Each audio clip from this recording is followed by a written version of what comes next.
শোণিতপুৰ সংসদীয় সমষ্টিৰ আম আদমি পাৰ্টিৰ প্ৰাৰ্থী ঋষিৰাজ কণ্ডিন্যৰ ব্যাপক নিৰ্বাচনী প্ৰচাৰ বিশ্বনাথ সমষ্টিৰ বিভিন্ন অঞ্চলত প্ৰচাৰ অভিযানত ব্যস্ত প্ৰাৰ্থীগৰাকী বিশ্বনাথত প্ৰচাৰ চলাই ঋষিৰাজ কণ্ডিন্যৰ মন্তব্য বিহুৰ পূৰ্বে অসমত নিৰ্বাচনী প্ৰচাৰ চলাব পঞ্জাবৰ মুখ্যমন্ত্ৰী ভগৱন্ত সিং মানে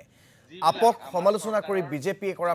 মন্তব্যৰ প্ৰত্যুত্তৰ দিলে ঋষিৰাজ কণ্ডিন্যই বিজেপিৰ বাবে আপ ফেক্টৰ নহব পাৰে বিজেপিৰ বাবে ৰাইজ এতিয়া ফেক্টৰ হৈ পৰিছে ৰাইজৰ বাবে কি কৰিলে কি নকৰিলে হেতু ডাঙৰ ফেক্টৰ বিজেপিয়ে কৰা গেছৰ দাম বৃদ্ধি পেট্ৰল ডিজেলৰ দাম বৃদ্ধি ঔষধৰ দাম বৃদ্ধি হ'ব বিজেপিৰ বাবে ডাঙৰ ফেক্টৰ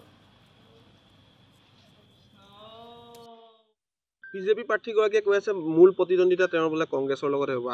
আপৰ কোনো ফেক্টৰ নহ'ব এনেকুৱা ধৰণৰ কথা তেওঁ কিন্তু প্ৰকাশ কৰি আছে ক'ব পাৰে তেখেতসকল ডাঙৰ ফেক্টৰ তেখেতসকলৰ বাবে ৰাইজ ফেক্টৰ কিন্তু এতিয়া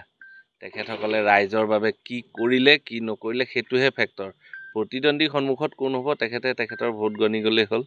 আমি আমাৰ ভোট গণি যাম আমাৰ হেৰুৱাবলৈ একো নাই আমাৰ এবাৰ প্ৰথম ভোট আমি ওপৰৰ মালো নহয় আমিতো তলৰ মানুহ একেবাৰে আমি